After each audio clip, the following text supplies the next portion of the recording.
fundamentalism, Protestant Christian father. Yeah. And they were like, you know what? We're not going to impose anything for it. Yeah.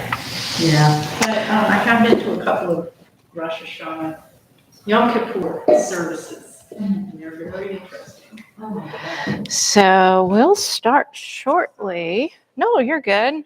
I may have hit my button a little early. So we are streaming at the moment. Let me see what time it actually is. We have 60 seconds. It's all good. I'll use this time to put something in the chat.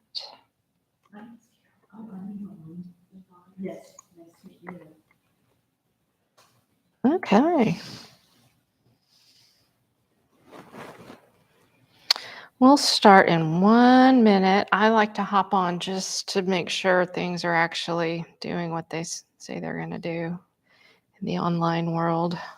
Oops.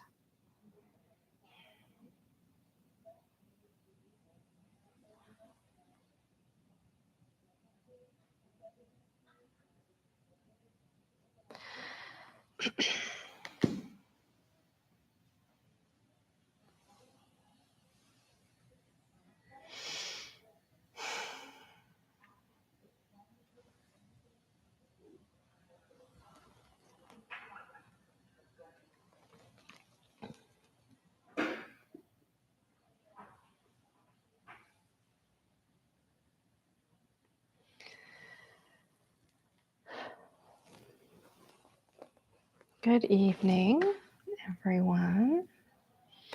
Everyone here in studio and anyone who is in YouTube land. Sometimes I don't know if anyone is there or not out there. So it's a little exciting. My name is Christine. I have the pleasure of being our guide for tonight's meditation practice. So it's really my pleasure to be here. If you're here and I'm on the screen, it may seem really obvious that meditation is about to begin and that the next chunk of time is going to be different than the rest of your day. But last time I was here, I shared some words from Patanjali's Yoga Sutras, and we'll revisit some of that. The verse that I mentioned last time was, practice becomes firmly established when it has been cultivated.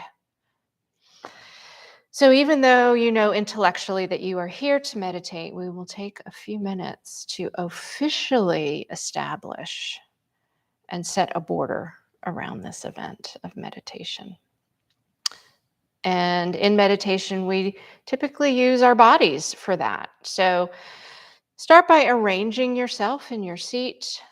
Let yourself be in a comfortable, stable position.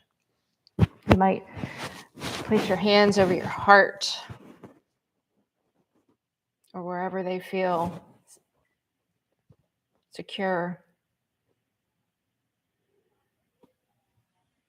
You might even let your head bow to your heart if that's comfortable for you. Your eyes might soften or even close. Allow yourself a full, slow, clearing breath.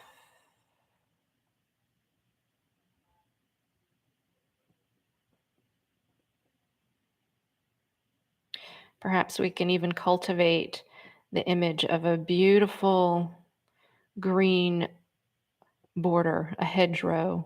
Let it root and rise and grow to expand and encompass our time together tonight. We enter this practice with the intention of devoting our full selves to the possibility of being here now. We're girded with the armor of curiosity so that we could find perhaps a sense of willingness to remain soft and in easy presence with whatever occurs within our bodies and minds and hearts this evening.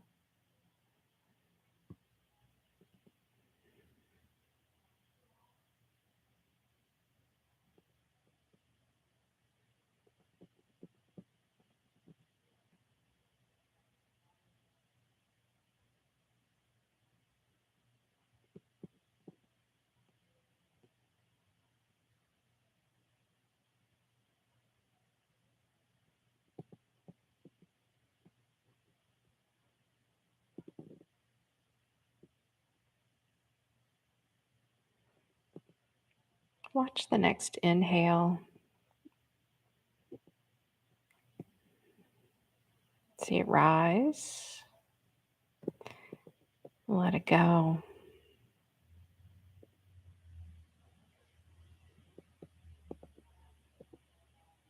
And as a community, we can do 3 silent ohms together.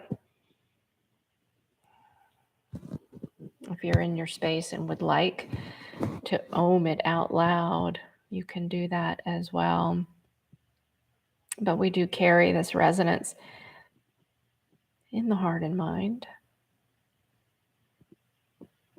So pay attention to the inhale. And as you feel the slow departing exhale, imagine the cavern of your body echoing Om. A second time.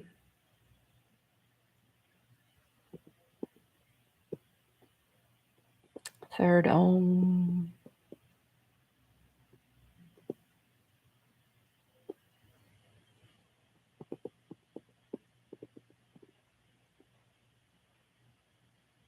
Tuck your chin just a bit.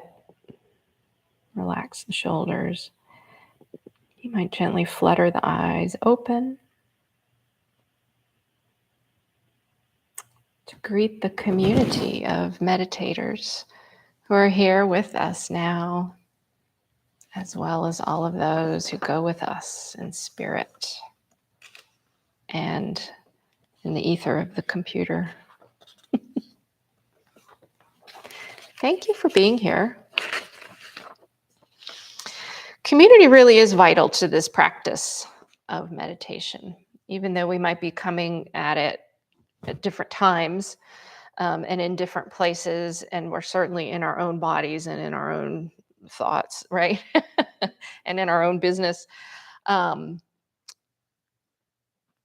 in a similar way, community really pervades so much of what we do. In fact, many people, as we were just talking about, including Annie, are taking time at temple or with family or in whatever tradition they do to celebrate the high holy day of Yom Kippur. As I understand this holiday, it falls at the end of a 10-day period of the Jewish New Year. So it starts with Rosh Hashanah, which is woohoo, New Year. And my impression is as the days culminate, they become more and more somber. And Yom Kippur itself is meant to delineate a time for reflection and searching, soul searching, and the opportunity to make atonement if there is something that arises that needs that kind of attention. So it's a community event, and it can even be a public expression of that reflection and that atonement. It sort of clears the slate. I think of a very busy teacher chalkboard, right? That's been like doing things all year round, kind of being cleared for space for the upcoming year. So stepping forward into what might come next. It does involve different kinds of abstinence as well. One of the things that I hear people say around this time is have an easy feast. I'm sorry, have an easy fast. Is that like a Freudian slip? Have an easy fast. So fasting can be part of it. And the idea being that maybe you're cleansing the mind and the heart and even the body. So again, so you can clear space for deeper or newer or wiser beliefs and intentions so that they can take root. It's not meant as a punishment. It's really meant more as something that kind of evens the ground, just like erasing that chalkboard, kind of clearing everything away.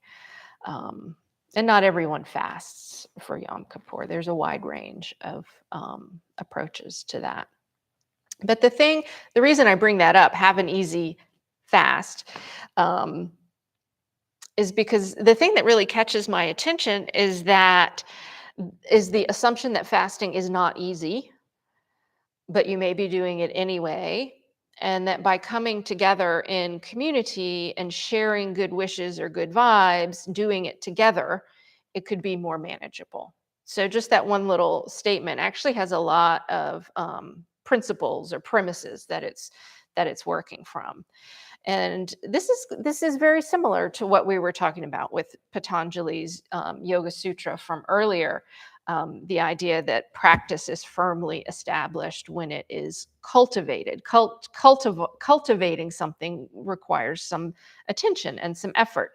There is some wise part of us that recognizes that coming to the seat of meditation will serve us well, and yet we often skip it or avoid it altogether. I think because we let it become so big and so difficult and so mysterious that all the other less enlightened parts of us say, nah, I'm just gonna chill with some Netflix, or I'll work in the garden, I'll eat some dinner. Those are good things to do.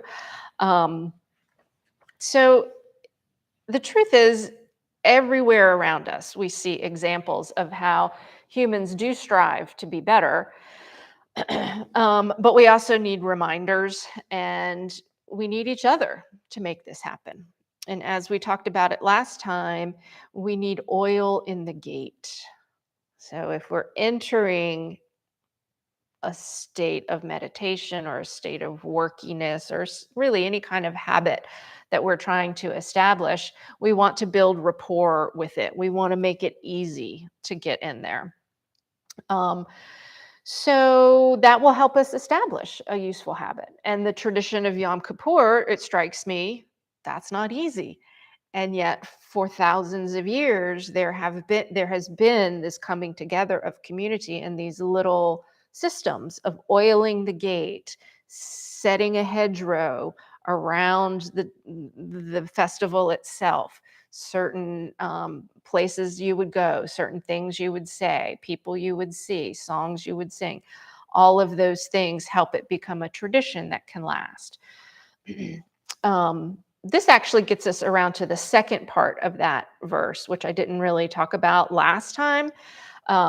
Practice becomes firmly established when it has been cultivated uninterruptedly and with devotion over a long period of time. So uninterruptedly does not mean constantly every second of the day. Although in Thessalonians, St. Paul does say, pray ceaselessly. That's a suggestion. And it is, something that we could perhaps strive for, the idea that we're always in a mind state of listening and seeking.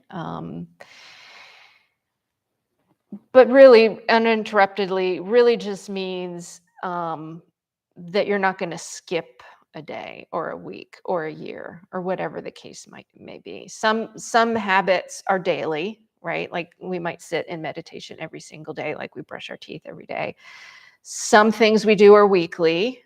Again, in Judaism, you have a Sabbath, in Christianity as well.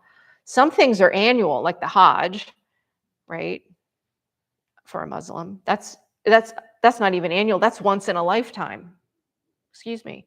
So everything has its own time and its pace and its own circadian rhythm. And I think the idea of uninterruptedly is not so much that you're meditating all day long or you're doing yoga all day long every single day, but that whatever you've chosen as your thing is going to be your thing, whether it's daily or weekly or yearly. over a long period of time, I think that kind of takes care of itself. We don't know the exact date of when we'll start to gain skill, of when we'll start to feel like this is working for us. So we keep at it. And really, a long period of time might be our whole entire lives, pretty much, right? So let's briefly scan as we come into the next seated portion, which will be about 10 minutes. It'll be about 10 minutes and you'll hear my voice, but you'll also have periods of silence. So as we get into this, I'd like to re-practice what I mentioned last time, which is oiling the gate. Comfort first. If you would like to be lying down, you could be lying down. But what we do know is that when we sit upright, we do have some access to sensing what's going on in the breath.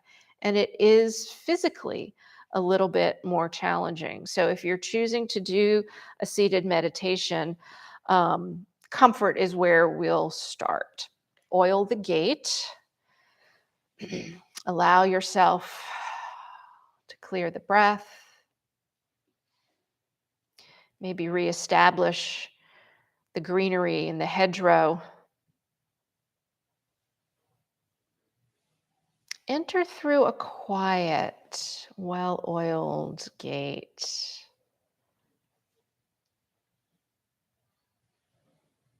Turn the corner into the garden.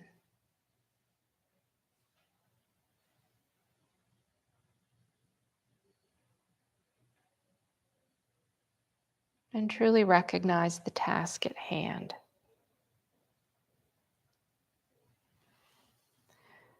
Which is to be here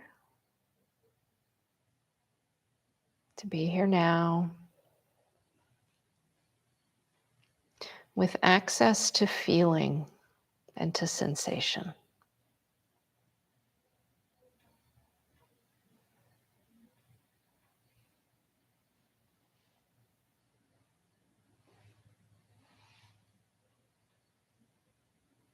Remind yourself that this is practice, not a performance or an accomplishment. There's no ranked and regulated measurement for a deep and meaningful level of concentration or calm.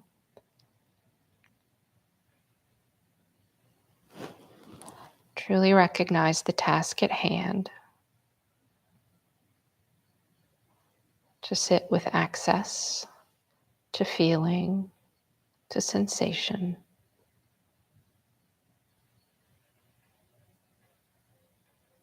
To sit here with this breath and this one.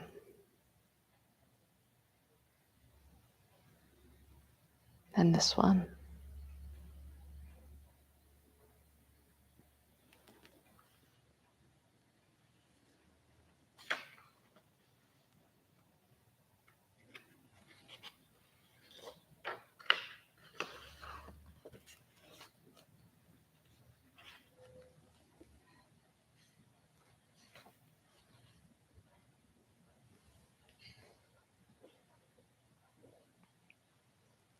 We do continually return to the sensation of the breath, accessing that feeling of the rise and the fall, precisely because its presence is perfectly predictable.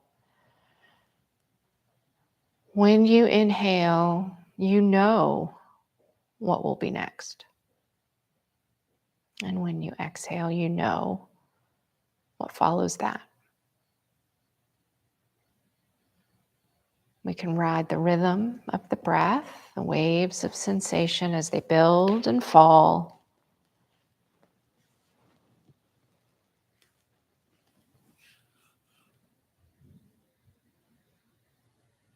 Perhaps becoming sensitive to the unique moment and the very slight variations.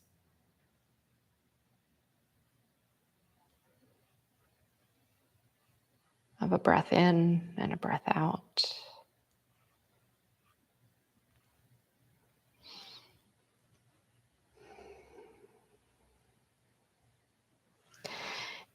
Almost as if each breath cycle is a tiny annual Yom Kippur, an entry, an observation, then a letting go, a clearing space for what arrives next.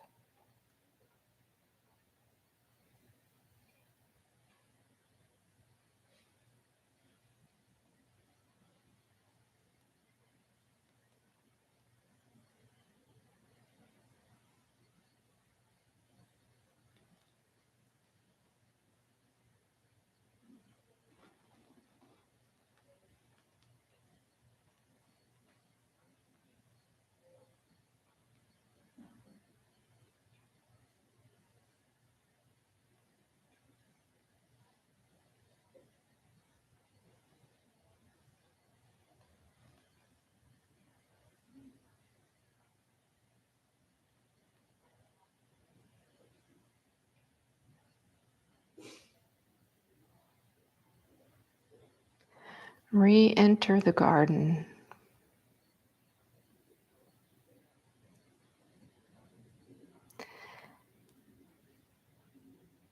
And this meditation is not an escape from reality.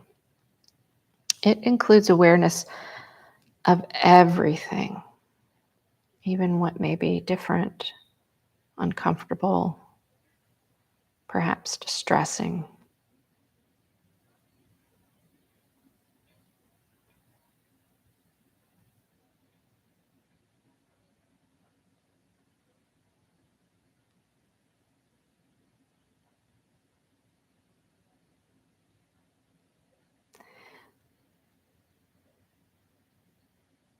In our community, our Sangha of meditators, every person, both known and unknown to you, is also at some time uncomfortable.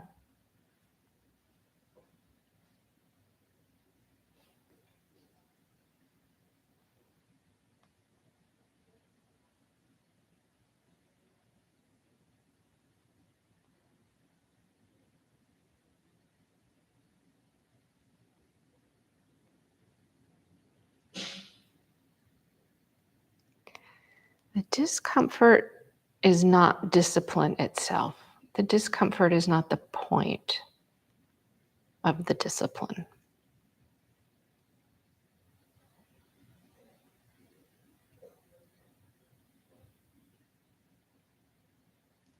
The discipline is to awaken again and again,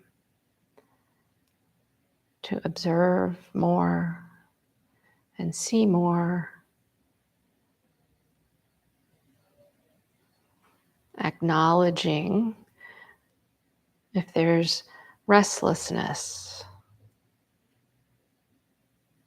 uneasiness, or disquiet, confusion, annoyance, embarrassment, blunders, missteps, miscalculations.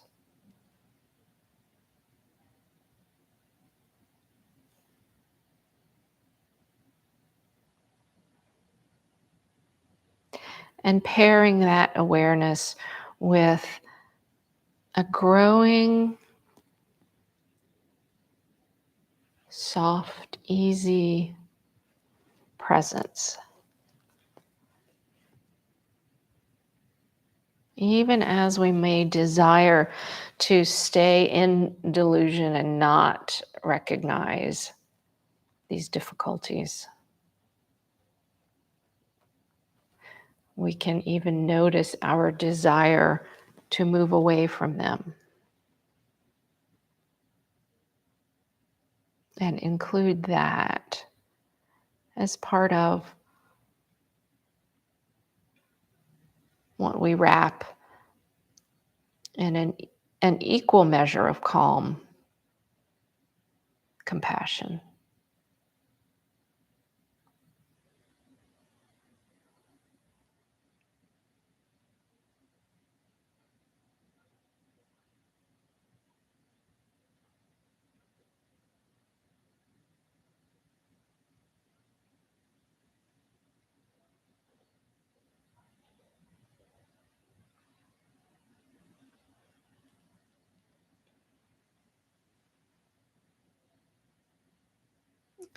And so we have awareness and compassion, two wings unfolding together.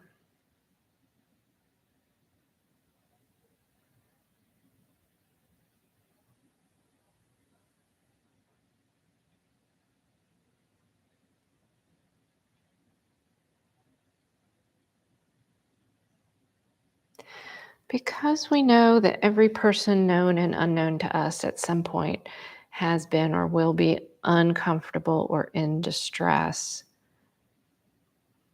we can equally accept that when we bring that person to mind, they are here in our present moment awareness.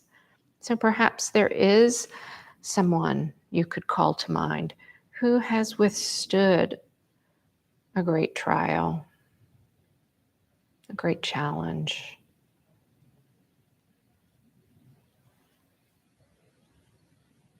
This could be a historical figure or a family member, a work colleague, a literary character,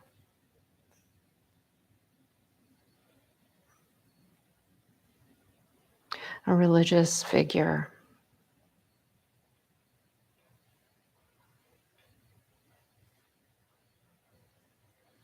Or even the feeling tone, the image of what that person would be for you, purely from your heart.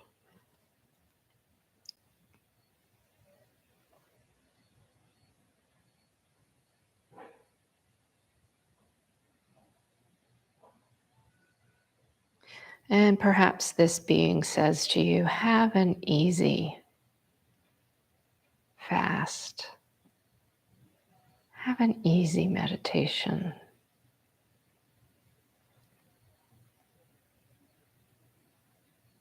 Take an easy breath.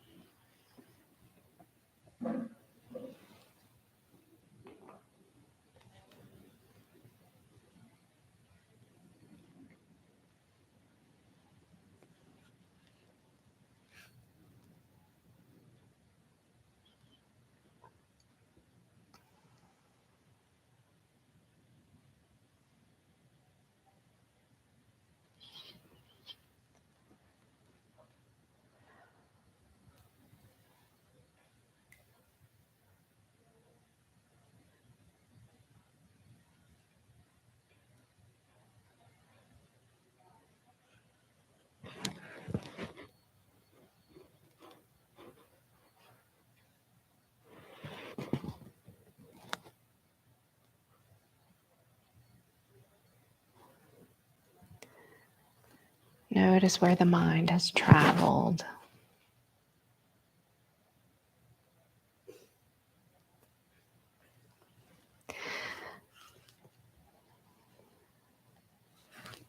You have the option to move or to remain exactly as you are. And I'll talk a little bit about one tiny piece of this Yoga Sutra that I keep mentioning.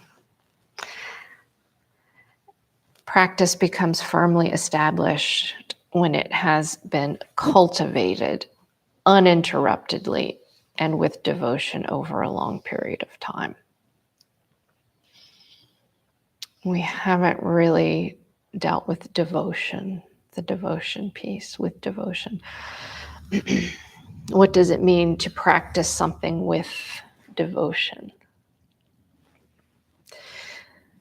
I always start with etymology. I used to be an English teacher, so that kind of keeps me grounded. Devotion, the word is related to the word vow. And the word vow is a promise. A vow is a promise.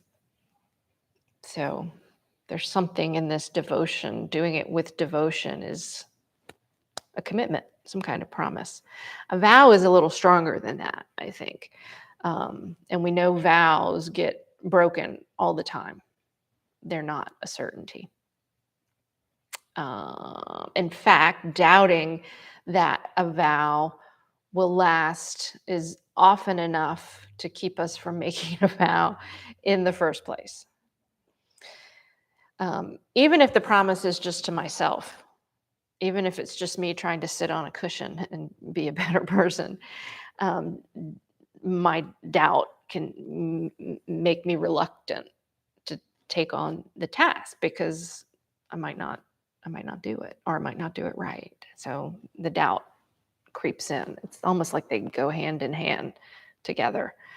Um, so, not surprisingly, doubt is one of the 5 hindrances in Buddhism that keeps us from attending to our practice, that keeps us from moving toward wise understanding and right action and all the different pieces of the path that would take us into skillful living.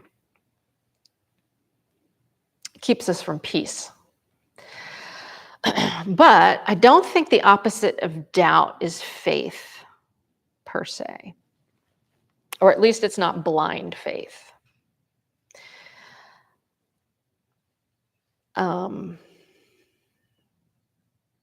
Sometimes in the New Testament, the word faith is translated from the Greek as trust. So if you ever get a hold of any of those writings and you see the word faith, if you change it to the word trust, you get a whole different kind of feel to something. So if we start with trust in ourselves, we might just make the vow, we might just trust that we'll keep trying, that we'll keep at it. That's kind of a good place to start. And that really loops us back around to what the sutra is saying. Like, we're going to try it uninterruptedly and we're going to do it over time. So we are, even with this idea of doing it with devotion, we are participating in something that's happening again and again and again and again. Right? So it's not the word vow, it's with devotion. So we do it with intention. We do it with the idea that we will trust that we'll keep at it. And I actually feel like I can kind of get there. Again, when I was a teacher, I was an English teacher, so I taught writing, and I would tell my students, writing is rewriting. Writing is rewriting. There is no such thing as writing. It's just all rewriting. So I have my final thing here that I'm kind of looking at as I speak. I also have, well, part of my thing started on here, like notes from months ago. I found this in my pocket as I pulled on my winter coat for the first time since last year.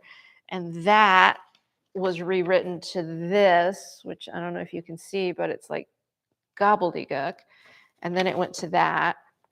And then it became like almost nothing. and then I kind of, started again. So writing is rewriting, meditating is remeditating, learning is relearning, trusting is retrusting. I think that's why we live for more than one breath. That's why we are around for a while, to learn, to live, to learn, to grow, and to try again and again and again and again. You guys know this movie, Groundhog Day, right? Yes, everyone, Bill Murray, right? He lives the Groundhog Day again and again. And each time he kind of figures something out and then he goes in for it again. And I love that movie because it does have this angle of doing something, a practice, a living, a life, a day, with devotion. It's cultivated uninterruptedly with devotion over a long period of time. There are 2 other movies that address this as a motif as well, and I'm going to save them as a little carrot for the end. I'll tell you about them at the end, but they're kind of recent, both science fiction, and I love them. So Pima Chodron, who is much more knowledgeable than I am about all this kind of stuff, she says we can let the circumstances of our lives harden us so that we become increasingly resentful and afraid. And to me, that means you're not going to try anything. You're not going to try to redo the day. You're not going to try to get the girl or whatever it is. We become increasingly resentful and afraid, or we can let the circumstances of our lives soften us and make us kinder and more open to what scares us. We always have this choice. And I'm from South Carolina, and I was thinking of that phrase, as long as I breathe, as I breathe, I have hope. As long as as long as I breathe, I have hope. Something like this. It's on the South Carolina state seal. As long as I breathe, I have hope. As long as I breathe, I hope. So we'll do a little Groundhog Day. We'll take another short sit. And perhaps consider including this idea of trust in ourselves. Trust that whatever comes next is going to be something, if not useful right now, useful in the future. Kind of like when I made this note and stuck it in my pocket so many months ago. There's some really good stuff on here.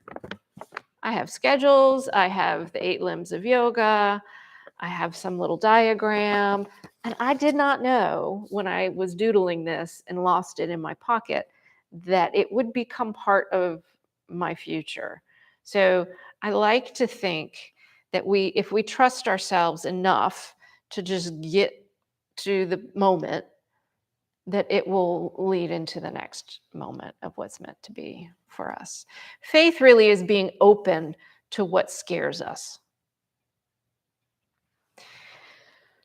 So we'll sit for a little shorter this time, maybe 6 minutes.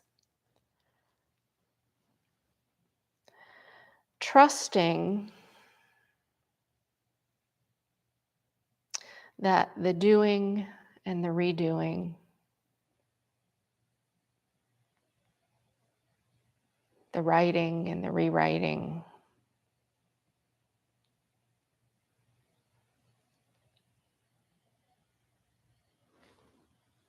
entering, letting go,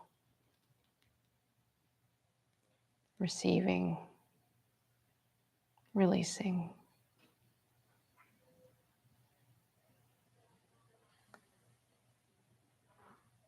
Trusting that this practice will soften us, make us kinder and more open to what scares us.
Stay right here with your physical body, the gravity,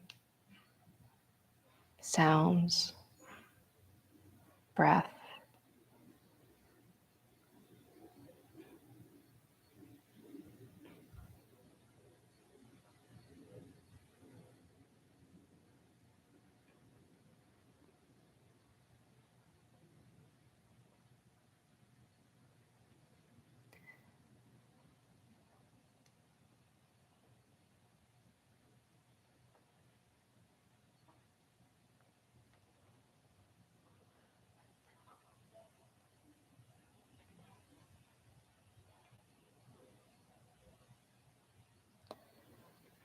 Devote yourself to a witness stance for what's occurring.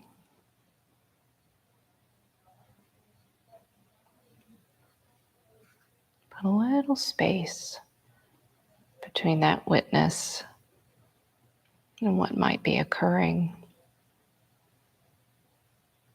in your body, in your state of mind.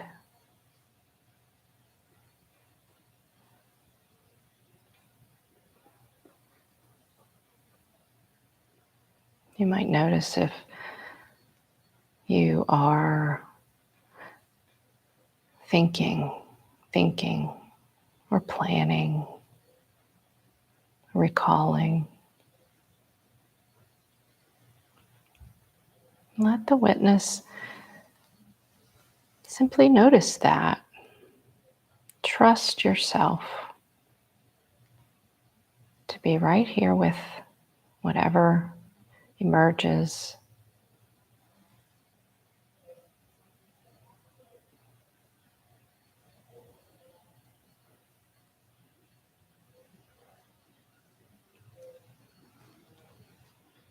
If our conversation has brought up the idea of something that you are scared of or reluctant to approach,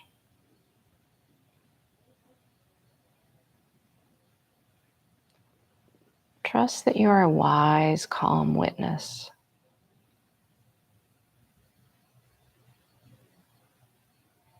To that part of you experiencing the discomfort.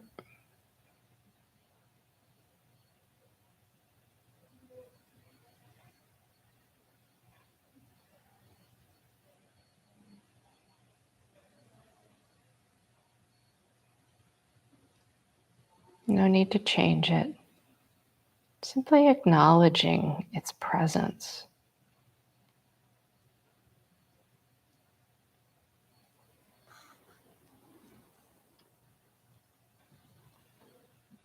So we can reduce our reluctance to feel reluctance or discomfort.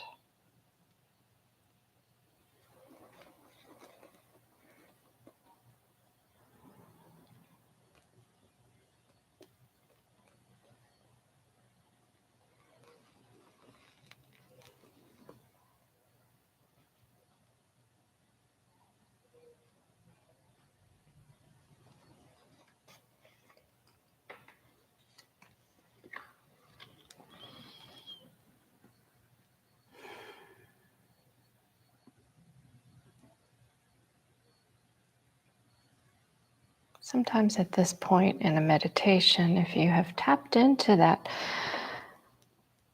faith, that being open to what scares you or feels uncomfortable, sometimes those things meet with a sense of joy. Occasionally our meditation breaks through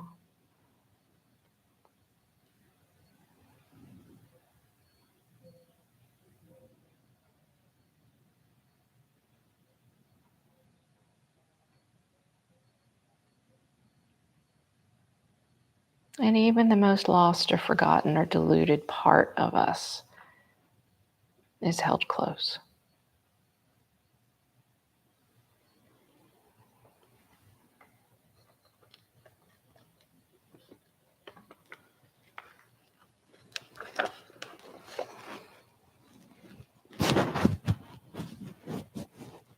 As we close our time,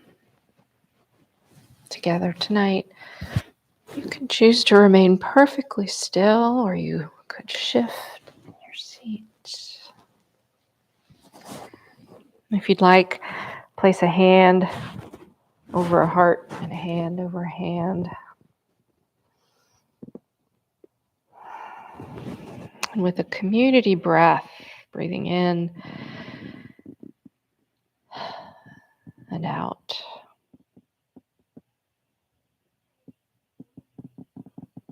May all beings be happy. May all beings be free and healthy.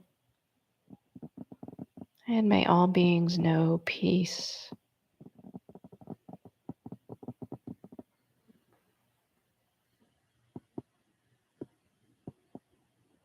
Thank you. And namaste.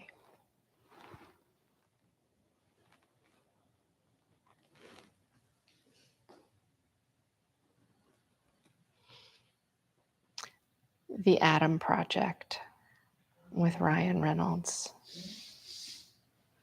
A little time travel, repeat, change your life, kind of compare it to Groundhog Day. And if you like a little more action thriller, militaristic, Edge of Tomorrow, Tom Cruise. It's a little older. Repeat, repeat, repeat. I'm just saying. That's a good 3B right there. Edge of Tomorrow, then Groundhog.